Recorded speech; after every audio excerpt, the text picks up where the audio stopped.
Selamat datang kembali, teman-teman. Kali ini kita akan melanjutkan episode terbaru kisah lucu Abu Nawas. Kalian siap untuk petualangan baru? Di episode ini, kita akan mengikuti kisah Abu Nawas dan seorang pengemis yang terjebak di tengah malam yang dingin. Sebelum kita mulai, jangan lupa like, share dan subscribe. Di kota Baghdad, ada seorang pedagang yang memiliki sebuah kolam yang terkenal dengan airnya yang sangat dingin. Katanya, tidak ada yang mampu bertahan berendam di dalamnya untuk waktu yang lama, apalagi hingga tengah malam. Seseorang yang berani berendam semalaman di kolamku, akan kuberikan hadiah 10 ringgit, ujar sang pedagang. Tawaran itu menarik banyak orang untuk mencobanya. Namun, tidak ada yang mampu bertahan semalaman, bahkan yang paling lama hanya sampai sepertiga malam. Suatu hari, seorang pengemis datang padanya. "Apakah kamu berani berendam semalaman di kolam ini? Jika kamu bertahan, aku akan memberimu 10 ringgit, kata sang pedagang. "Baiklah, aku akan mencobanya," jawab sang pengemis. Kemudian, ia mencelupkan kedua tangan dan kakinya ke dalam kolam.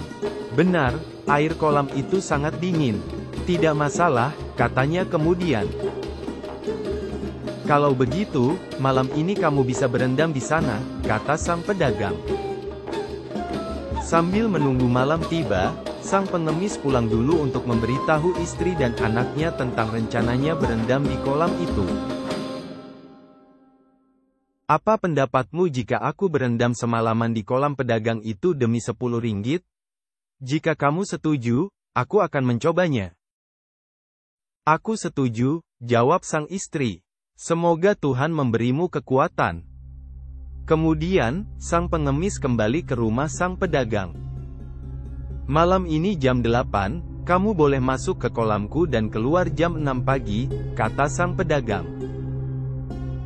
"Jika kamu bertahan, akan kubayar upahmu." Saat waktunya tiba, sang pengemis masuk ke dalam kolam. Hampir tengah malam, ia mulai merasa kedinginan yang luar biasa, ingin sekali keluar. Namun, karena mengharapkan uang 10 ringgit, ia menahan rasa kedinginannya sekuat tenaga.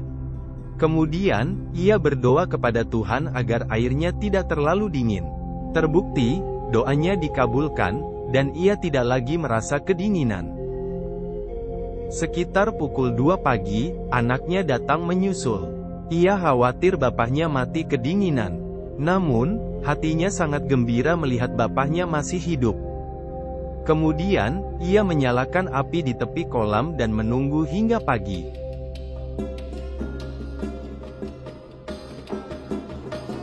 Saat fajar menyingsing, sang pengemis bangkit dari kolam dan segera menemui sang pedagang untuk meminta upahnya. Namun, sang pedagang menolak membayar.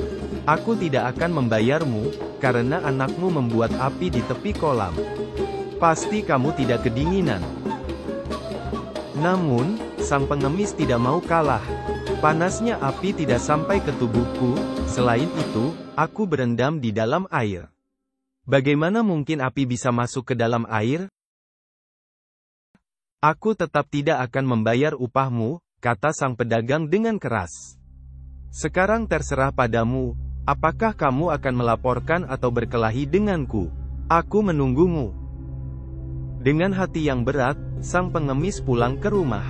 Sudah kedinginan setengah mati, dan tidak mendapatkan uang, pikirnya. Ia kemudian mengadukan penipuan itu kepada seorang hakim.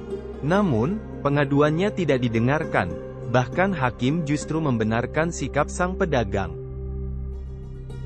Kemudian, ia berusaha menemui orang-orang terkemuka lainnya untuk meminta pertolongan.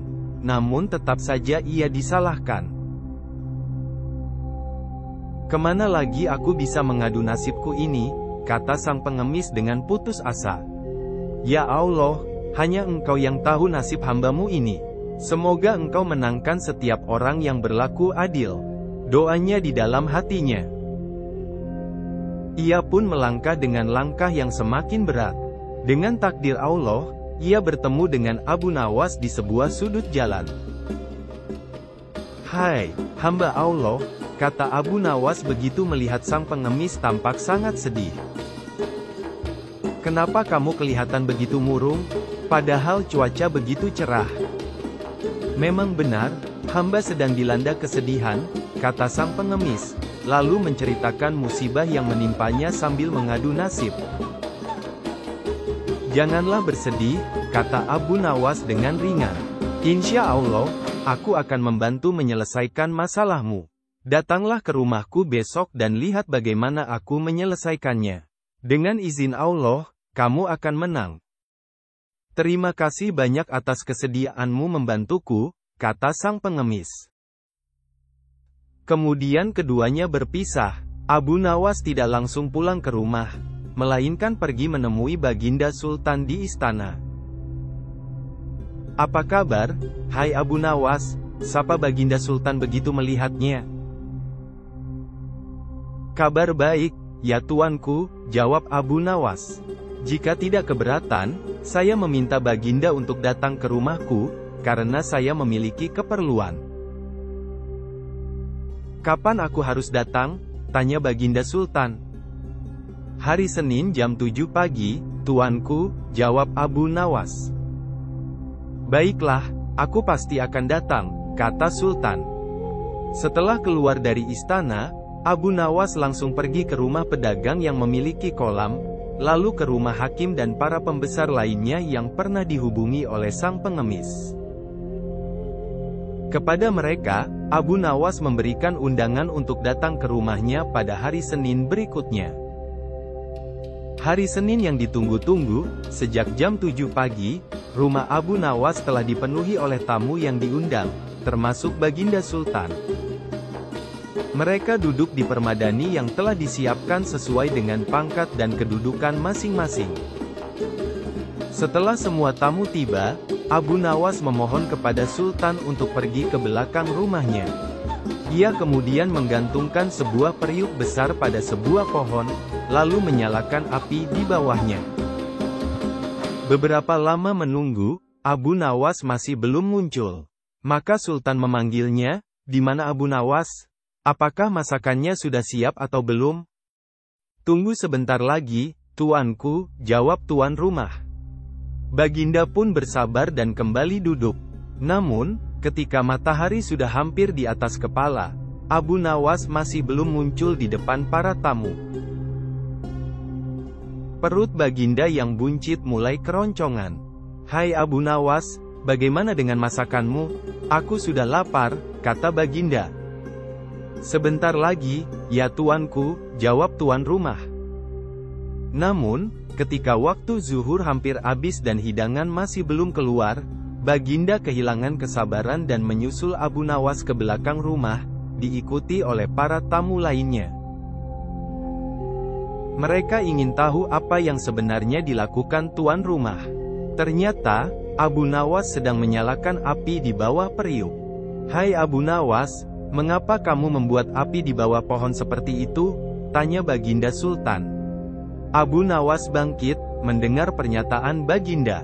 "Ya tuanku, saya sedang memasak nasi, sebentar lagi akan matang," jawabnya. "Memasak nasi?" tanya Baginda, "di mana periuknya?" "Di atas sana, tuanku," jawab Abu Nawas sambil mengangkat mukanya ke atas. "Di atas sana?" tanya Baginda heran, "di mana?" Baginda mendongak, melihat sebuah periuk besar bergantung jauh dari tanah. "Hai Abu Nawas, apakah kamu gila?" tanya Baginda Sultan.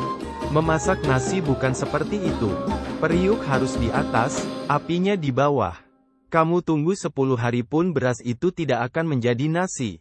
"Inilah yang terjadi, Baginda." Abu Nawas mencoba menjelaskan perbuatannya. Ada seorang pengemis yang berjanji dengan seorang pedagang. Pengemis itu diminta berendam dalam kolam yang airnya sangat dingin dan akan diupah 10 ringgit jika bertahan semalaman. Pengemis itu setuju karena mengharapkan uang, dan berhasil melaksanakan janjinya. Namun sang pedagang menolak membayar, dengan alasan anak pengemis membuat api di pinggir kolam. Lalu, semuanya diceritakan kepada Sultan lengkap dengan sikap hakim dan para pembesar yang membenarkan sang pedagang. Itulah alasan saya berbuat seperti ini. Tapi nasi itu tidak akan matang, kata Sultan, apalagi airnya, karena apinya terlalu jauh. Sama halnya dengan sang pengemis, kata Abu Nawas lagi. Ia berada di dalam air dan anaknya membuat api di tanah jauh dari kolam. Namun sang pedagang mengatakan bahwa sang pengemis tidak berendam di air karena ada api di pinggir kolam, sehingga airnya hangat. Wajah sang pedagang pucat. Ia tidak bisa membantah kata-kata Abu Nawas. Demikian pula para pembesar, karena memang itulah yang terjadi. Sekarang saya membuat keputusan, kata Sultan. Sang pedagang harus membayar sang pengemis 100 dirham dan dihukum selama 1 bulan karena telah berbuat salah kepada orang miskin. Hakim dan para pembesar dihukum selama 4 hari karena berbuat tidak adil dan menyalahkan orang yang benar. Pada saat itu juga, sang pengemis mendapatkan uangnya dari sang pedagang. Setelah menyampaikan hormat kepada Sultan dan memberi salam kepada Abu Nawas, ia pulang dengan senang hati. Sultan kemudian memerintahkan menterinya untuk memenjarakan sang pedagang dan para pembesar sebelum kembali ke istana dalam keadaan lapar dan haus. Adapun Abu Nawas, meskipun perutnya keroncongan dan kehausan, ia berhasil menyelesaikan masalah dengan kecerdikannya. Demikian kisah Abu Nawas episode kali ini. Terima kasih sudah menonton. Jangan lupa untuk subscribe channel kami agar kamu tidak ketinggalan episode selanjutnya. Wassalam.